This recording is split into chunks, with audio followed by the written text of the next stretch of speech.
Hello, and welcome to the fourth episode of the Extreme Sports Performance podcast. My name's Ryan Blake. I'm the founder and CEO of Extreme Sports Performance. On today's show, I'm going to be speaking to Tristan Baker. Tristan is a friend and a colleague who I've known for 4 years.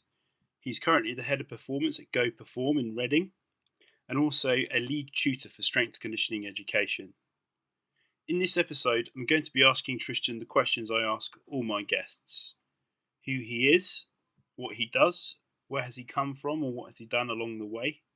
What are the 3 key moments from his career so far? What are his top 3 areas of interest? What are the top 3 most valuable things he's learnt to date? Who are his top 3 influencers? What are his top 3 resources for information? What are his top 3 sports performance exercises and or drills? What are his top 3 pieces of advice in life, exercise and or sport? And where can people find him? We also have a freestyle chat in between the questions and towards the end, like we usually do with all our other guests. We really enjoyed recording this podcast. We hope you enjoy listening to it. Here we go. Hi Tristan, thanks for joining us today on another episode of the Extreme Sports Performance podcast. How's it going? Yeah, good. Thanks for having me on. Pleasure. Appreciate the opportunity, mate. What have you been up to? Lots is the short answer. Opened Go Perform back in November with myself and my colleagues Dan Buchanan and Luke Anthony. Things are really picking up now that we're coming into the springtime. I think people are starting to think about the off season for a lot of team sports, and also those sort of guys that want to get 6 packs for the beach in Las Vegas and all that sort of stuff. People are coming in and putting some good work in. Awesome. So I'm going to ask you more in-depth questions about the specifics of Go Perform a bit later. Just before we do that, for those people who might not know who you are, could you give us a brief background history on where you've come from, what you've done, etc., and up until this point? So I did my undergrad degree at Loughborough University. Originally wanted to be a sports journalist. After my first semester, realised I hated writing, so thought about what else can I do, and strength and conditioning. I sort of found strength and conditioning pretty soon after that. Left university and set out on my own, self-employed, and worked with some youth athletes and some general population people as well, but sort of tried to push myself towards a strength and conditioning coach rather than a personal training kind of vibe. After that, I got an internship at Reading Football Club and was lucky enough to be taken on there full time.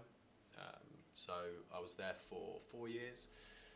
After that, so in 2015, I got a job in Formula One. So I was working one-to-one with a racing driver, which was a fantastic experience, travelling around the world with him, basically living in each other's pockets for a year through that season, through the 2015 season, which was really good fun, massive life experience and sort of great experience for work as well.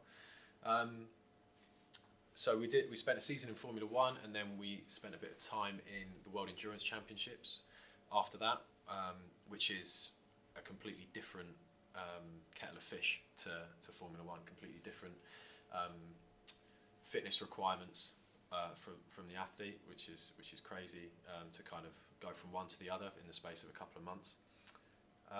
After that, I bounced around for a few different things for a year. I spent a bit of time with youth athletes, helped set up a place in London, in the centre of London.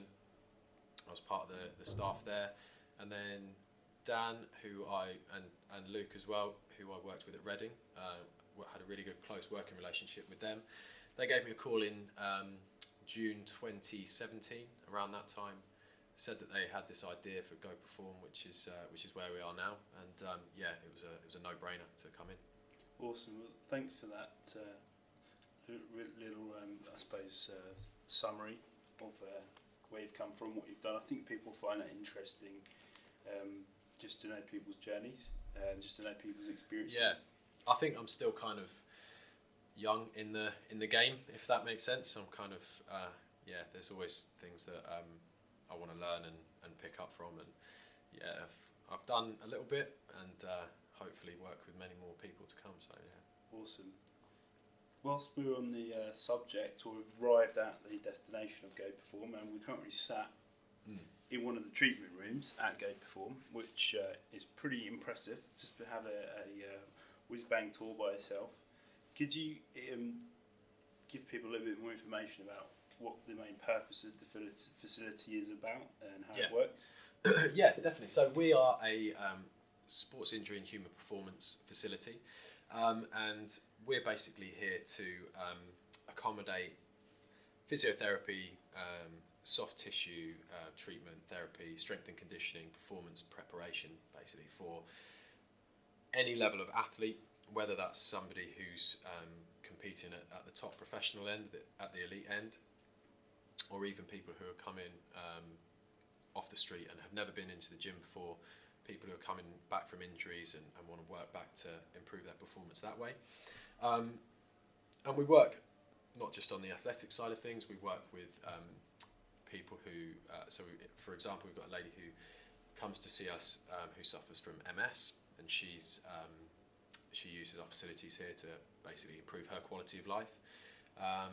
We do some kids packages, so right now we're in the Easter holidays, and we've got some sort of kids sessions coming on as well, so we've got sort of the youth athlete side of things as well. And we're looking to branch into the corporate wellness world as well, so that's something for the future. So we're kind of human performance in the sense of whatever you do, perform well at it, rather than specifically being sports performance. We're trying to improve people's performance in every aspect of their lives. Awesome. So as I came through the door, you've got your office on the right, and then toilet facilities and shower facilities slightly further along the wall, and then into the main gym. So let's just chat through what you've got in there. So the sprint track to the side of the gym. Yes, as you come into the gym, there's a sprint track to your left, and it's 20 meters in length. So our gym is L-shaped. Okay. And we're a warehouse, converted warehouse essentially. Yep. We put our own flooring in, and we've sourced all of our strength and conditioning equipment as well. But yeah, we have a 20-meter track to the far left of the gym, and then at the very back we've got our strength area, so we've got a couple of racks in there, racks of dumbbells, kettlebells, we've got big soft heavy wall balls which we can throw against the breeze block walls here without causing too much damage. A little bit of noise for the neighbours, but it's all good. And then we've got a little area around to the right which is more of a treatment and rehab area, so we've got a knee extension and a leg curl and a leg press area there as well. So people who are working back from their injuries have got sort of bespoke facilities to come and use for those specifically lower body injuries there. But there's treatment table there as well, and that's another really important thing. So while there's gym sessions going on, we don't want people who are working back from an injury or who are recovering to get cooped up in a treatment room. As nice as it is to be up here, we don't want them to feel like they're isolated and away from things up here. There's a bed down there, and we've got game ready and recovery equipment down there that they can sort of stay in the gym and sort of be part of the conversation down there and see what else is going on. Awesome. So yeah, I think that's a very important point from my experiences in different environments or different sports. I think just because someone's injured doesn't mean that they're not part of the normal team or not part of the normal group or not part of the normal schedule. And as our good friend Brendan Chaplin says, injuries are opportunities to maybe get better at other things that you probably wouldn't have time to invest in as much if you weren't injured. So yeah, definitely. And I think I think it comes kind of round as well to another sort of part of the facility that we have is the anti-gravity treadmill. So that's based in the gym, and that's a fantastic bit of kit.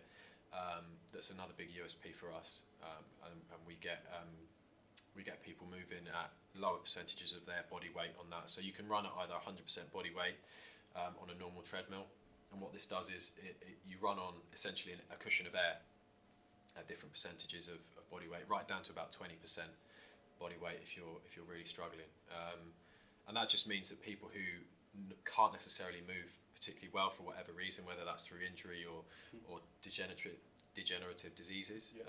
It means that it frees them up to move again, and that's really empowering for people. And it, like I say, it's in the facility again. It's right next to the sprint track, so there's people working up and down there, and they're alongside someone who's working on the anti-gravity, which is huge, because they can see, where they're trying to get to. Basically, they can see there's an end point to that process. They're not kind of in the corner away from things, Sure. like you say, like kept outside of everything else that's going on.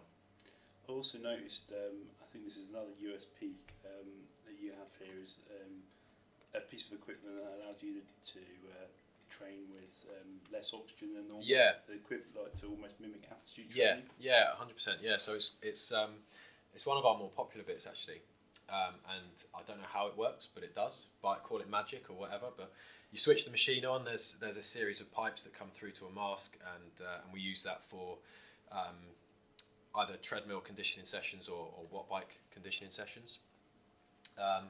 So another really good one for people coming back from rehab, or rehabbing from injuries, because they can work at submaximally. Essentially, they can work submaximally and still get a good conditioning hit working at in hypoxic conditions. So yeah, we're finding real positive benefits from that. With our more general population or sort of body composition clients who want to lose a bit of weight, there's some research to say that training with altitude or in hypoxic conditions can improve fat loss. So we spin it for them in that sense.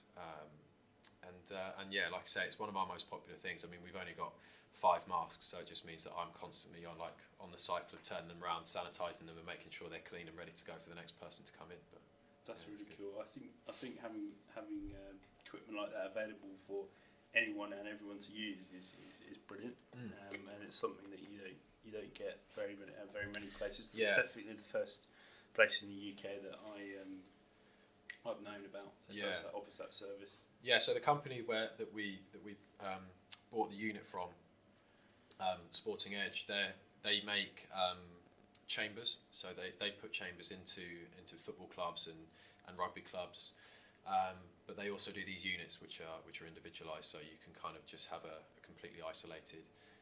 So one person working on the bike or the treadmill at altitude, and one person next to them in normal sort of atmospheric conditions. And again, it's whatever they're kind of training towards. And there's no prerequisites to go on it. You can go on it as part of your session. You can purchase blocks of those. It's not kind of you have to be a certain type of athlete or a certain level to do any of these sort of or use any of these facilities. It's completely not that. We don't want to segregate people. It's really all inclusive. That's quality. So we're based in Reading right now. Yeah. Pretty good southeast of the UK location, just off the M4. Yeah. Probably one of the biggest train stations in the country as well. Just down the road, so easily to get to. It is good, and that was a big thing for us as well. We didn't want to be kind of tucked away, too far out of the way from, for access for people. Sure. So yeah, we're kind of 10 minutes off the M4 or even less time from the train station. So yeah. Brilliant. And if people want, obviously, I'm going to put links to all these things we chatted about in the show notes at the end of the podcast. If people want to find out more about Go Perform, what's the best way for them to do that? So we are on our website is go-perform.co.uk, and we're on social media as well. And I'm going to have to check our handles on that because they're right here. Wait there. So our Instagram is just Go Perform, one word. And on Twitter we're Go Perform UK, and on Facebook we're Go Perform Reading. Awesome. So we're just basically Go Perform, and you'll find us. Just so people will wonder what that noise was, was actually having to lean out the therapy room door to check. It's because there's a few names. Because there's a lot to remember. Brilliant. It's all posted on the wall outside. So yeah. Awesome. Okay, no, that's great, mate. Thank you very much. So I'm going to kind of go back towards the questions I ask everyone on the podcast. So the next one that I would probably ask you is I know you've spoke about your journey so far and what you've done, leading up to where we are now. What would you say the 3 key moments are from your career so far? I think the first one that springs to mind is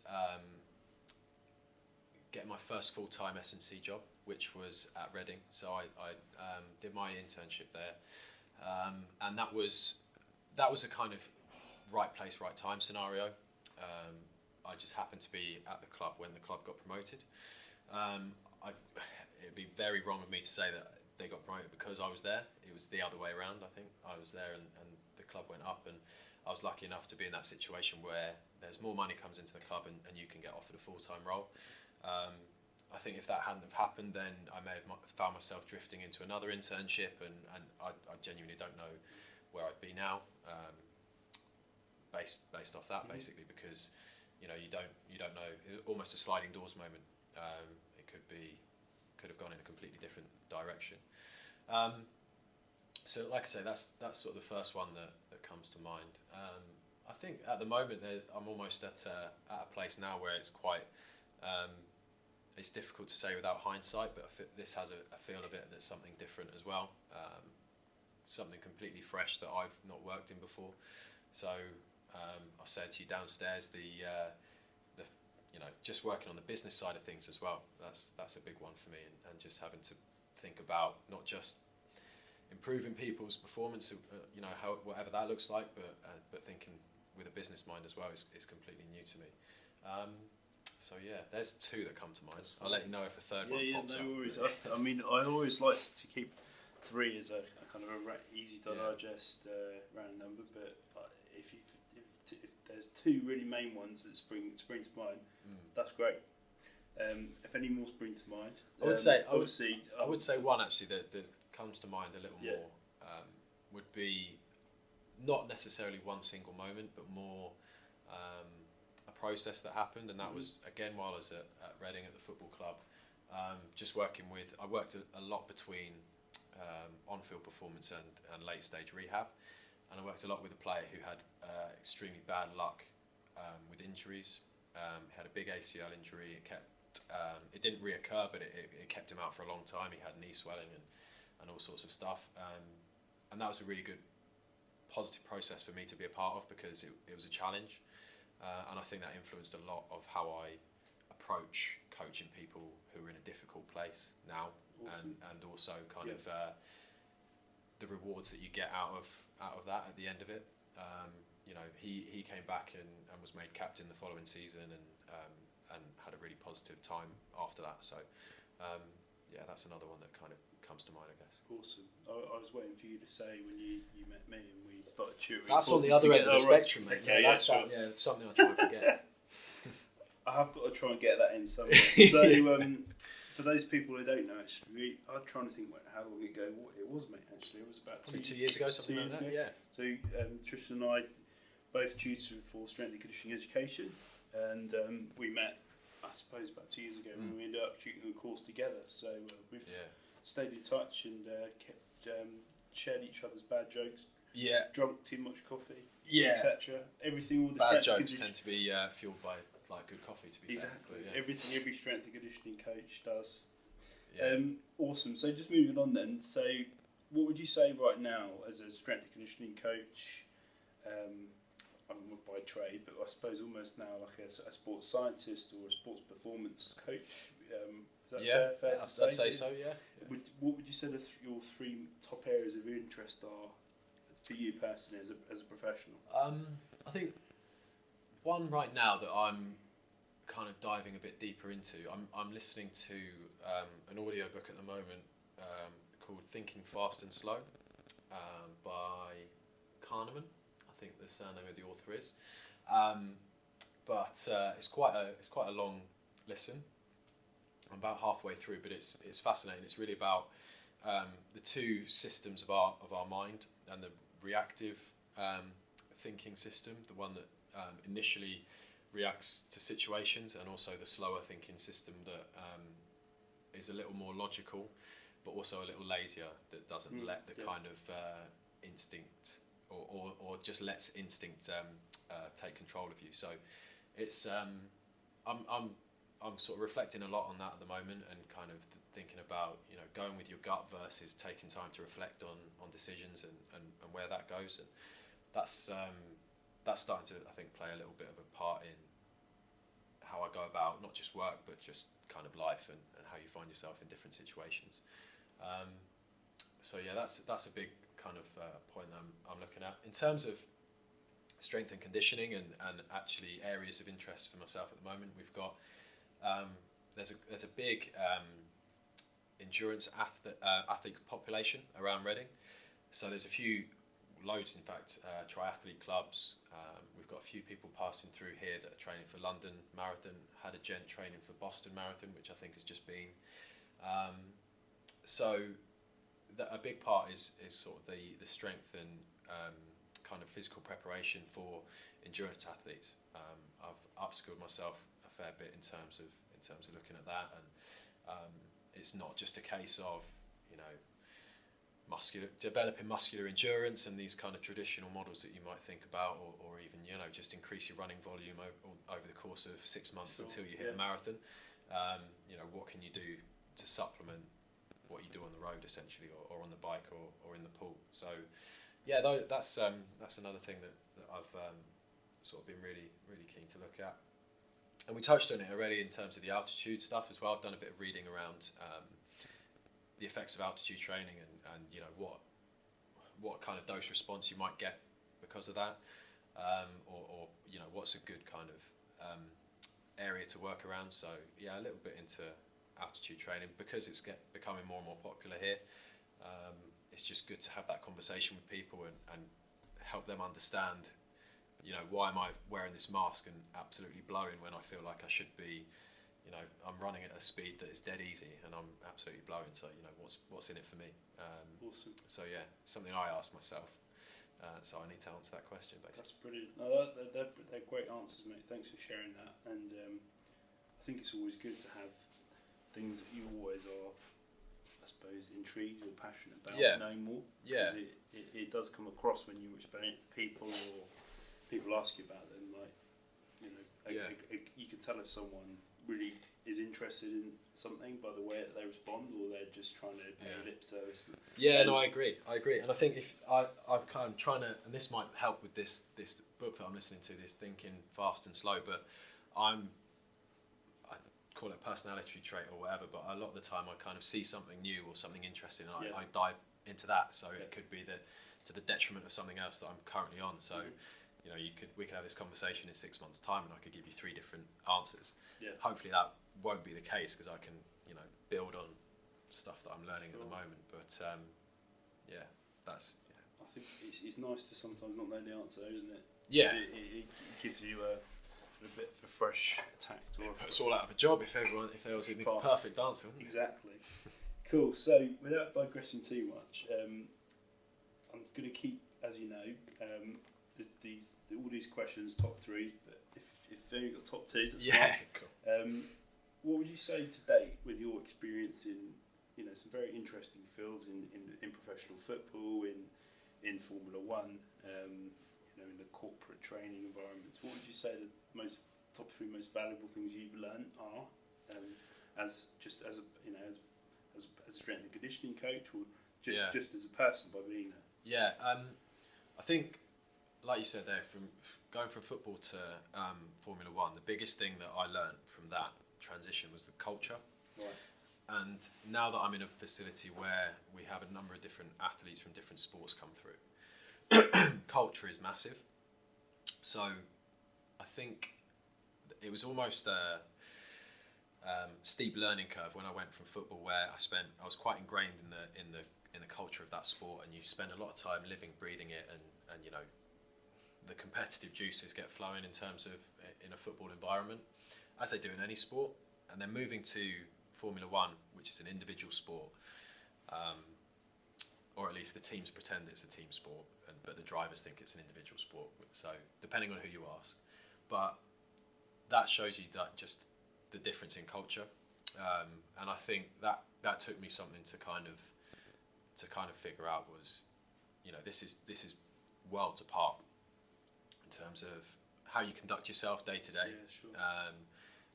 The impression that people have of you when they see you, how you present yourself. I think there's, you've got to be professional and present yourself professionally in anything you do, but there's different nuances to that between sports. I'm finding, and athletes pick up on different things, and there's different personality traits with different athletes and in different sports, and so I think that sort of, like I say, it's a big word, culture, but that sort of thing that comes to mind is just knowing how to work with a football player compared to a racing driver, compared to a rower, a rugby player, whatever they're doing, and how you can hold a conversation and get buy-in from them is massive. And that was, like I say, that was a big steep learning curve for me. And one that I probably go on every time I come across someone who's in a sport that I've not come across. So yeah, sure. So we just got a guy started with us this week who does 3-day eventing, never worked with anyone from that side of the tracks before. So something completely different for me. Yeah. I probably talk to him in a different way that I talk to a rower, to a football player, to anyone else. So and coach him in a different way, more to the point. It's fascinating, isn't it? Because as you know, I've come up to a year now on one of my main roles at St Paul's School in London, and we have 15 main sports, but 10 accessory sports. Where the school offers up to over 25 sports. Yeah. And the difference in the personality types of each boy who participates, no matter what the level, is incredible. Yeah. And I think culture and how the language you use, or how you structure your sessions, it has to be individualised, not just to the person but to the sport, because everyone has been used to doing those things so differently. Yeah. Yeah, I agree. If you change it around too much, I think it can you can lose buy-in. Oh yeah, 100%. Yeah. And I think it's important for the athlete to know that you are at least aware of how they operate. Yeah, definitely. I think that's the other thing as well. You can't. It's a sort of cheesy line that I've heard now and again, but it does. I think it does ring true in that they don't care how much you know until they know how much you care. And I think that, like I say, it's a nice little soundbite, but it does ring true. Yeah. And that that could be another one. I when I started at Reading, I didn't kind of. I thought I knew what the culture was going to be like there. I thought I knew what the personality traits were going to be like there, because I grew up playing rugby, and that was another steep learning curve. You can't turn up thinking that football players are going to act and behave and train the same as I might have been used to playing rugby through my sort of younger years and at uni. So quite different, and exciting to change it up now and again. Awesome. I should have really asked you this before we started recording, but how much time do you think we've got left to go? It's just gone 5 o'clock. When do you need to be somewhere? I'm all right really until 6, but okay. Well, we definitely won't take that long. Yeah, no. Probably we're going to do another 20 minutes if that's all right. That's fine. So we're whizzing through these questions. So the next one, which is probably the one I find the most interesting, I ask all my guests, is who are your top 3 influences? Yeah. Not just in professionally, but just in life. Yeah. So professionally, 2 that come to mind are Dan John and Ron McKeefery. Mm-hmm.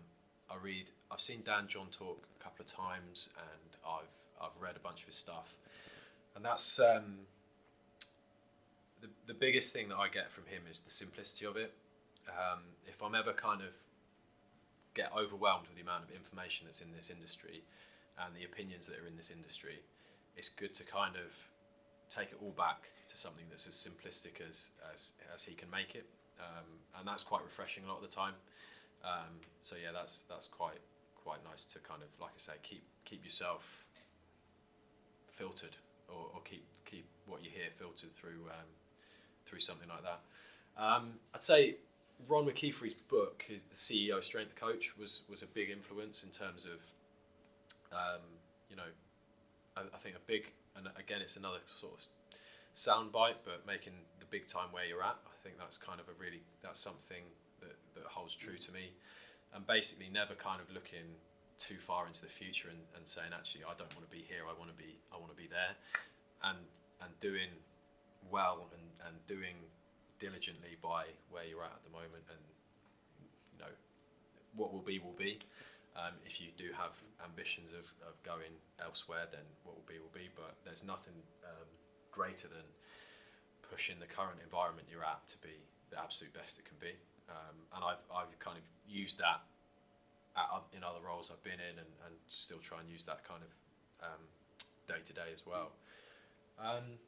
So that's more kind of, I don't know those guys personally, but they've had, like I say, they've had professional influence on me.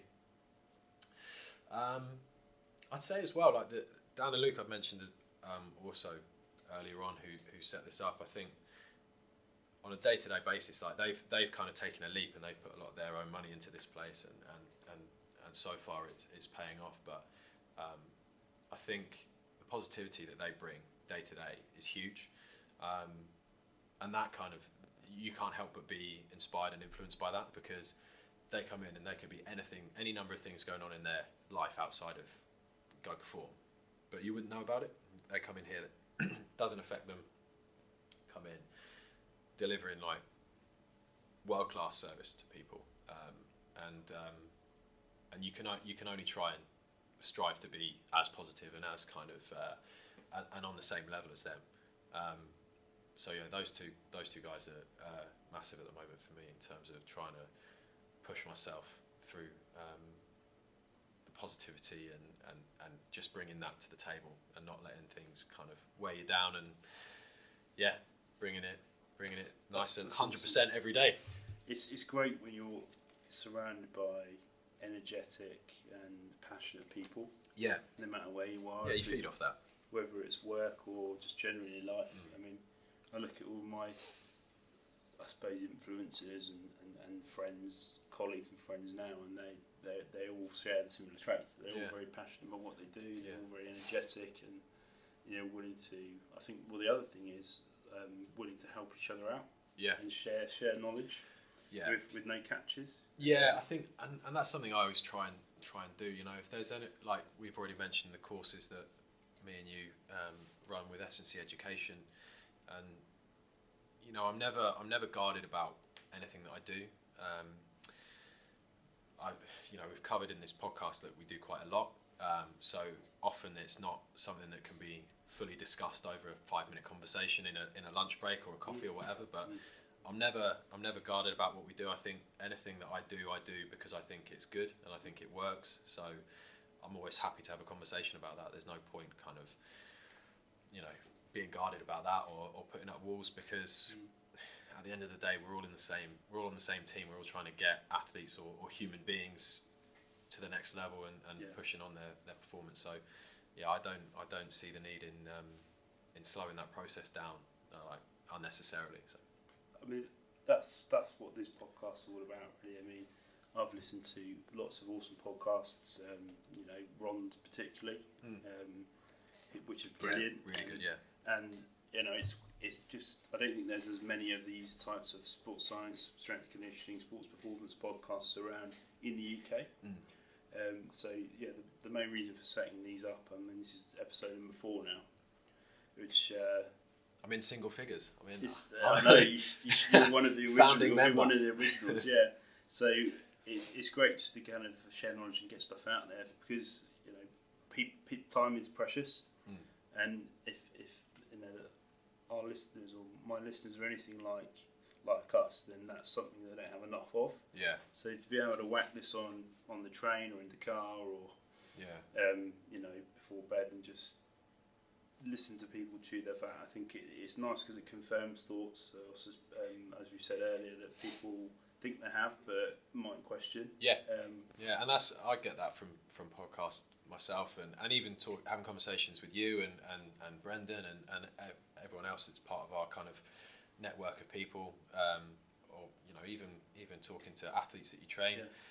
You kind of get a handle on, actually, this is going in the right direction. It's easy to kind of think in the car on the way home, like, I'm not sure I'm doing the right thing with this person, or I don't know if this is going the right direction, but it only takes like in 2 minutes you could be like, actually, yeah, I'm pretty happy with where things are, and I think it's good to question yourself, because otherwise you just become known for doing one thing and one thing only. So I'm always open to being sort of self-critical, positively self-critical, but at the same time it's nice to know that there's people in the same boat, and there's people you can share knowledge and sort of share experiences with, or bad jokes with, either way. Well, there's nothing wrong with sharing bad jokes, mate. I've had some absolute corkers this week, but unfortunately I'm not going to be able to repeat them whilst we're recording. So the next question I had, which again is another one of my favourite ones to ask, just because I can basically steal people's answers and use them for myself, is what would you say your top 3 resources are for new information? Well, it would be this soon. Now that I'm number 4, number 5 answer. going on. Good answer, yeah. No. So, but I think, in all seriousness, I think, like you said, there's not a lot of people in the UK that do a lot of these. There's tons on Apple Store that American based, and I listen to a bunch of those as well. But I think it's great that guys like yourself are doing this. So thank you for that. Pleasure. One that I do listen to as well is Rob Pacey's Pacey Performance podcast. I know Rob. We did our masters at St Mary's together. So yeah, he's a really great guy, and he's got a few bad jokes in the locker as well, I think. But it's a trait of every conditioning coach. But yeah, no, his podcast is great, and he's got some great names on his podcast, and a good library of people there as well. So I like when we started our half-term kids S&C program, I went back and listened to a bunch of his youth athlete themed podcasts and got a ton more information out of those. So that's one. I know you said new information, but I think textbooks are always valuable. So Essentials of Strength Training and Conditioning is kind of a Bible, and you can't there's not a lot in there that you can't say isn't a cornerstone of your basic knowledge. It's always good to kind of dip back in and out of that, and as well it's high performance training. What's the David Joyce one? High performance training for sports, I think it is. There's a lot out there. David Joyce and Dan Lewandon edited it, and I'm sorry I can't remember the title of it, but it's a brilliant book. So this is going to test my organisational skills. So I've got about. Might want to edit that to make it slicker. That's all right. I can edit it, but I think it shows people we're human, mate. We forget things. High performance training for sports. That's it. Yeah. So that's in my reading library, which I've just created actually here. So I've got my top 30 probably. Wow, yeah.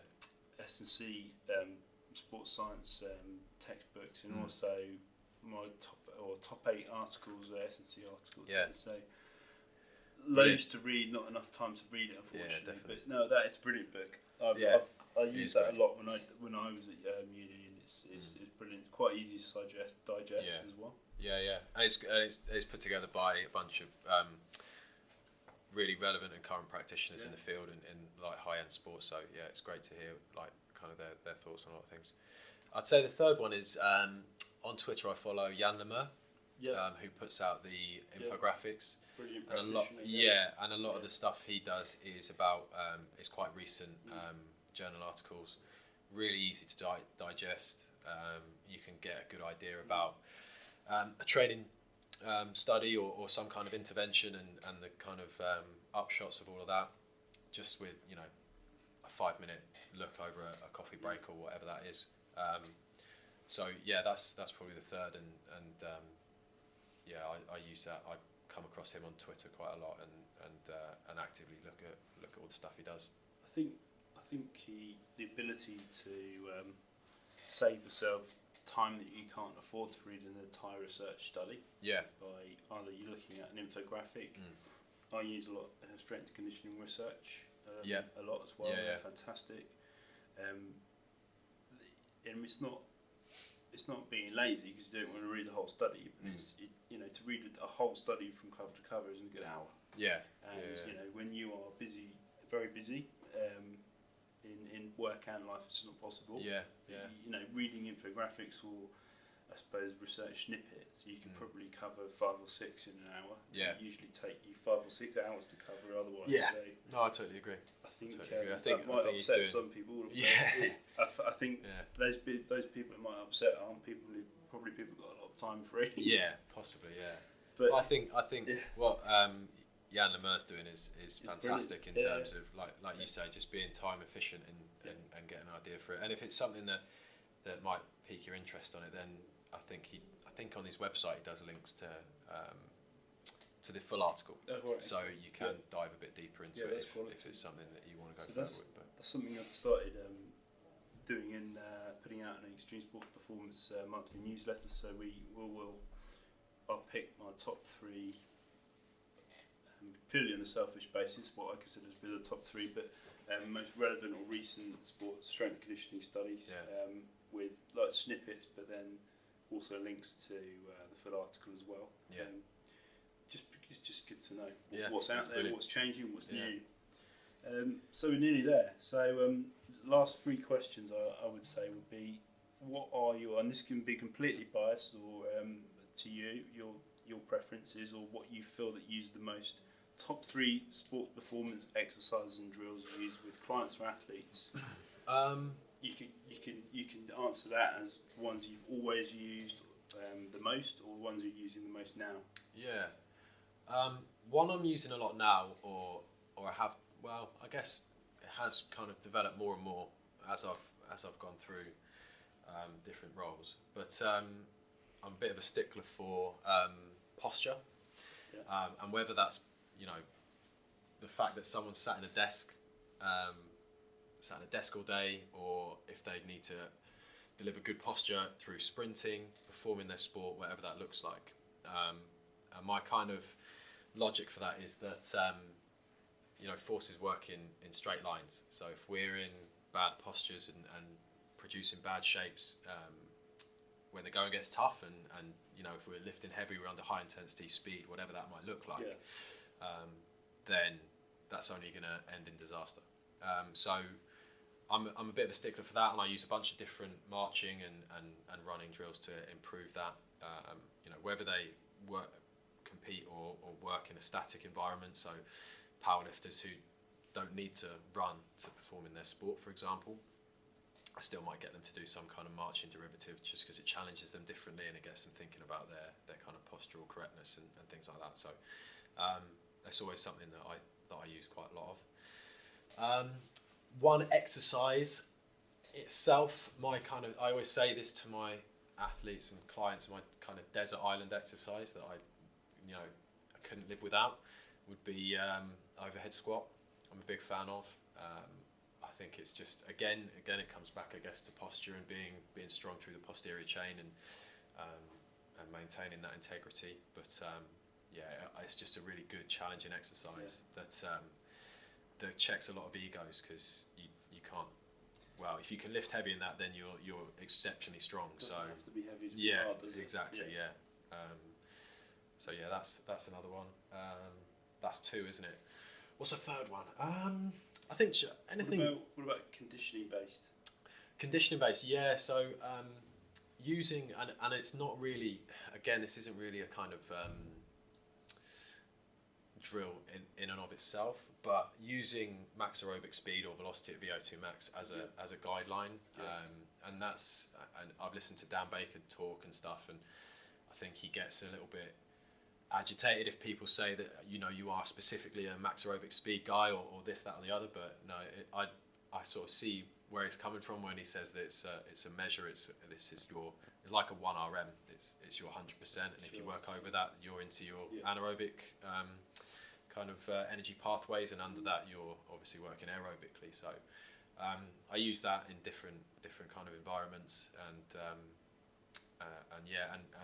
like we were talking about with the altitude stuff, you're very much sub-maximal for that. But yeah, so that's something that interests me quite a bit really in terms of just playing around with different speeds that people run at and what the physiological responses are, and what we can expect to happen.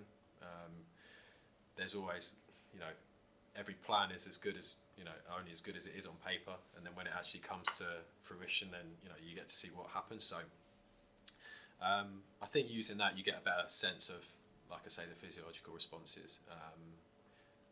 And so far, so good. I've found lots of linear and turning MAS running very useful. Yeah. In the past, especially with team sports athletes. Yeah. And the one thing which is really good about it is it's very easy to progress and it's very easy to measure. And just by literally adding in an additional rep or like half a metre, can really, really test someone. Yeah, absolutely. And it's a great rehab tool I've found from people returning to running. Yeah, and it gives them a good benchmark to get back to, and where they should be or where they want to be. Yeah, so that's really interesting. Awesome. So obviously, you, as we say, what I said earlier, you've been in a lot of different environments. You've done a lot of different things. You've recently just become a dad. Yeah. Not to shit. Should I said if he's an influencer on me? Well, this is so congratulations on that, and also you set up a new business here. So a lot of different, I suppose, life challenges and changes for you, which leads really nicely to this next question: is what would you be? I'm not going to say three, but what would be your top pieces of advice in life, sport, or science right now for you? I think, like you say, just obviously became a dad, well, relatively recently, 10 months ago. But the older he gets, the more kind of pressing he is on time. And that sounds really bad. That sounds really negative, but it's not at all. But the more kind of, the more time that consumes. Yeah. So just being time efficient and making the most of time spent with him. So I work a bit of a funny pattern here. So I'll leave on a Monday morning. And I won't see him because of his bedtime until Tuesday afternoon, which doesn't sound a lot, but it can be a lot. I've done basically 2 days at work in between times of actually seeing him and spending time with him. So I think making the most of spending time with family and friends is massive. At the end of the day, there's always a bigger picture. There's always something that we're, why are you kind of getting up at 5 a.m. and trudging into work in the deepest, darkest winter to try and earn a living and do the best by through your career and what is the reason for doing that, and for me that's to kind of be a supportive husband and father and just be good at that essentially, and just to be kind of be there for my family, and that's really important to me. I'm quite lucky in that all of my family lives within about 10 minutes of me. Awesome. With the exception of my sister who lives in Ireland, but hopefully she won't listen to this and get offended. But so it's great to kind of see people on a regular basis, and I think a lot of the time we don't realise how lucky we are to kind of be in that situation. In terms of work life and science, I think I learned, certainly when I started my master's, my postgraduate degree, almost on day one was to develop a critical mind, and that was less important, or seemed less important at undergrad. Whether or not that was my perception of it, I don't know, but it's obviously way more important as you go through life and sort of higher levels of learning. But I'm loads more critical of anything that I read, and what's the are there any biases behind any studies? Is the structure of the study crap? Is it going to am I going to be able to actually use this in my day-to-day life? All the way through to things that you hear on the news, and people come and tell me shouldn't eat broccoli because it gives you cancer, and then you should eat broccoli because it gives you cancer, and it's like, well, which one is it? And just developing this sort of critical filter, I think, is really important to kind of have, and not take everything as read, which I think can happen a lot of the time. I think that's a brilliant answer. I completely agree with you, mate. Like the older I've got, which is always older than I think I am. that you become less tolerant to the bullshit. Don't Yeah, you? yeah, And, I agree. Yeah, you know, at the end of the day, is it going to directly affect my life and what I do and the things which are important in my life and what I do? The answer is no. I usually don't care. Yeah, and I agree. I started saying to my wife recently, because we've got so much time, or time is so precious, that there's certain things that I just don't need to worry myself with. I don't need to lose sleep over something, so I just filter that. I just say to her, like, you know, if we're having a conversation about something that's concerning her, then obviously it's important, it concerns her. But if there's something that's, you know, can just be filtered, then I'll just say to her, like, let's just filter that. That's not important. We don't need to worry about that. You know, it's not going to affect us. It's not going to be. It's not worth. You know, I haven't got any more hair to lose, mate. So there's not any point in losing hair over it. You've got more in that very, very fashionable beard of yours. Well, yeah. It's going grey, though, mate. Oh, God. Anyway. Makes you look wise.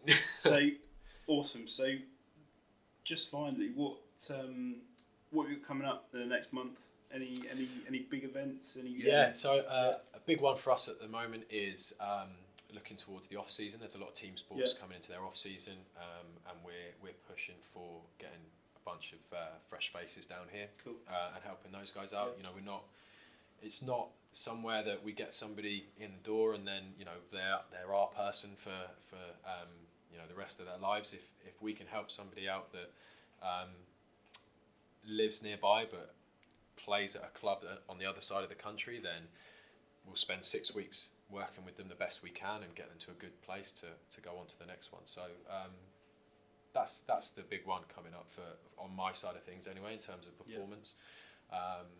Further down the line, possibly later into the summer or into the autumn, we're looking at developing into the corporate side of things. So corporate wellness is going to be a big one for us. Reading has a big industrial park nearby, so there's quite a few big businesses that we're having conversations with about how can we improve workforce performance through exercise, through treatment, massage, things like that. And that's very much in the kind of developmental stages at the moment, but hopefully later in the year that can come to fruition. Awesome. Good stuff, exciting stuff, and most importantly, hopefully, touching wood, the sun will be out. Any day now, yeah? So any day now, you promise. You're okay, you've just been in Portugal. You failed to mention that you've just been in Portugal. I was trying to save that one in the back pocket, but we've just been to Browns with St Paul's School track and field team. Head of athletics and another one of our doctors of mathematics who used to be an ex-GB heptathlete, so he came with us. Wow. And it was really good actually. We had about 20 boys from 14 to 18 there. Some had never done athletics before, some were very, very good national level athletes, and it was brilliant. The facilities we stayed at were unbelievable. The food that we had at our resort was all catered for us. Yeah. And the track we went to every day was brilliant. So awesome. It was quite a good experience for me. Really enjoyed it, and also most importantly, I mean, you haven't said it yet, but got a little bit of tan. So that was good. I thought it was sunburn, mate. So it looks a little more. Okay. Anyway, moving on from there. So just before we go and wrap things up, where can people get hold of you, mate, if they want to contact you? So I'm trying to, again, time is precious, but I am trying to be more active on social media, and I keep telling myself I'm going to get on Instagram and start putting out some of the stuff that we do here at Go Perform, because like I say, I think it's good, and I'm happy to share that with people and start conversations with people. But so I'm not on that yet, but on Twitter I'm at Tristan Baker 7, and my email is tristan@go-perform.co.uk. So people can just send me over an email if they've got any questions or anything, or want to get in touch. I'm more than happy to kind of to open a conversation. Like I say, busy, but I do read every email. I don't ignore people. So if I don't get back to someone, then hopefully I will soon. Awesome. Tristan, thanks very much for your time, and we really appreciate you chatting to me and us about everything we've covered. Thank you, mate, and thanks again for doing things like this. I think it's really valuable for the industry. Pleasure. No, I really enjoy it, and just something we want to do for a long time, and hopefully the consistency and the quality will continue to improve over time. But yeah, thanks very much, and we'll be back with another episode of the Extreme Sports Performance Podcast very soon. Thanks for listening to the 4th episode. We hope you enjoyed the show. Please don't hesitate to leave us a rating or review on your listening platform of choice. If you haven't already, please check out our website. We have weekly blogs on our blog page. You can sign up to our monthly newsletter via our sign up page. Our online store consists of personal coach, training programs, nutrition plans, interactive training systems, toolbox, and coming very soon, membership packages. We also have several social media platforms: Instagram, Facebook, Twitter, and YouTube. Links to all these can be found at the bottom of every page on our website or via any search engine. That's all for now. Until next time, take care.